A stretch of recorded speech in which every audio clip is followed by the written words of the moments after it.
Hi friends, இன்றைக்கி நம்ம காராகருணை சட்னி அரைக்க போகிறோம். அதற்கு காராகருணை ஒரு 100 கிராம் எடுத்துக்கோங்க. பாருங்கள், இது மாதிரி தோல் சேர்த்து வச்சுக்கோங்க. சின்ன சின்னதாக பொடி பொடியாக கட் பண்ணிக்கங்க. அடுத்தது ஒரு 100 கிராம் தக்காளி, 100 பெரிய வெங்காயம் எடுத்துக்கங்க. 150 கிராம் பெரிய வெங்காயம் எடுத்துக்கங்க. அடுத்தது சின்ன சைஸில் ஒரு 10 சிவப்பு மிளகாய் எடுத்துங்க. சின்னதாக ஒரு பெருங்காயம் கட்டி எடுத்துக்கங்க. இப்போ மொத்தமாக எல்லாத்தையும் போட்டு நம்ம கட் பண்ணி வச்சுக்கலாம். பாருங்கள் ஃப்ரெண்ட்ஸ், பொடி பொடியாக கட் பண்ணிட்டோம். வெங்காயம், தக்காளி, காராகருணை மற்றும் சிவப்பு மிளகாய் எல்லாத்தையும் காம்பு எடுத்து தனித்தனியாக கட் பண்ணிட்டோம். இப்போ வதக்கிட்டு அரைச்சிடலாம். நமக்கு சட்னி ரெடி ஆகிடும். அடுப்பு ஆன் பண்ணிட்டோம். ஒரு வானல் வச்சுருக்கோம். வண்டி சுட்டு கடலெண்ணெய் ஆட் பண்ணிக்கிட்டோம். ஃபஸ்ட்டு பெருங்காயத்தை ஆட் பண்ணிக்கலாம். பெருங்காயம் நல்லா பொரியுது பாருங்க. அடுத்து சிவப்பு மிளகாய் ஆட் பண்ணிக்கிட்டோம்.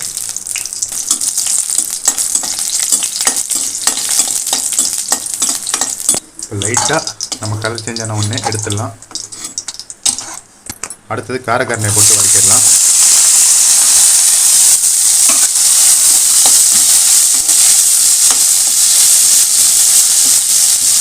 நல்லா அந்த ஈரம் போகிற அளவுக்கு நல்லா வதக்கிடுங்க. அப்போ தான் அந்த விறுவிறுப்புலாம் கம்மியாகும்.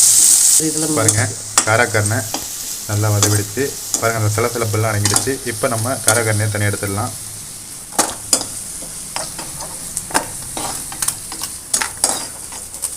இப்போ அடுத்து வெங்காயத்தை வதக்கிடலாம்.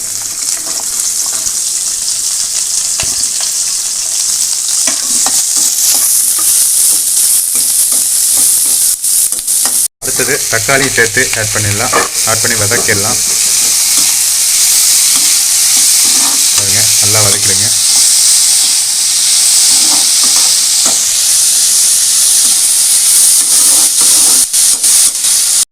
நல்லா வதவிடுச்சு. இப்போ அடுப்பு ஆஃப் பண்ணிடலாம். மொத்தமாக இது எல்லாமே ஆறின உடனே நம்ம மிக்சியில் போட்டு அரைச்சிட்டோன்னா நம்மளுக்கு காராகருணை சட்னி ரெடி ஆகிடும். இதை நம்ம முளக்கத்தான் தோசைக்கு எப்படி இருக்குன்னு தொட்டுட்டு சாப்பிட போகிறோம். பாருங்கள், எல்லாத்தையுமே ஆறிடுச்சு. காராகருணை, தக்காளி, வெங்காயம் எல்லாத்தையும் ஜாரில் போட்டாச்சு. தேவையான அளவு உப்பு போட்டாச்சு. லைட்டாக தண்ணி ஆட் பண்ணிக்கங்க. இப்போ நம்ம அரைச்சிடலாம்.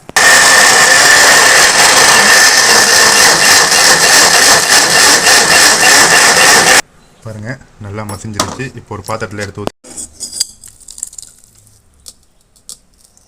இப்போ ஒரு ஆலக்கரண்டி வச்சுருக்கோம் சட்னி தாளிப்பதற்காக. பாருங்கள், சட்னி ரெடி ஆகிடுச்சு.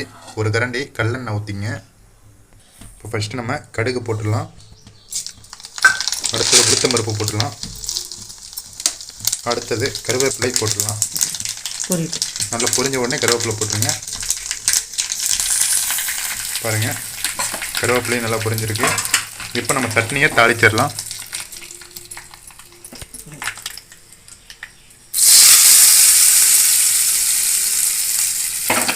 சட்னி நமக்கு ரெடி ஆகிடுச்சு. வாசனையாக இருக்குது.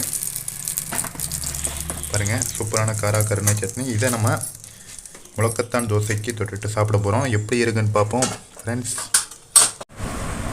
பாருங்கள், சரி, கொஞ்சம் ஊற்றிங்க. இப்போ நல்லா மிக்ஸ் பண்ணி எண்ணெய் மிக்ஸ் பண்ணிப்போம்.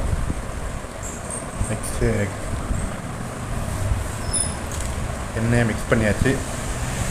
இப்போ நம்ம தேசிய கொடி மாதிரி இருக்குது. அதில் கார தண்ணியை தனியாக தொட்டு சாப்பிடுவோம். அல்டிமேட், வேறு லெவல் டேஸ்ட்டு. அடுத்தது காராகருணை சட்னி எப்படி இருக்குன்னு பார்ப்போம்.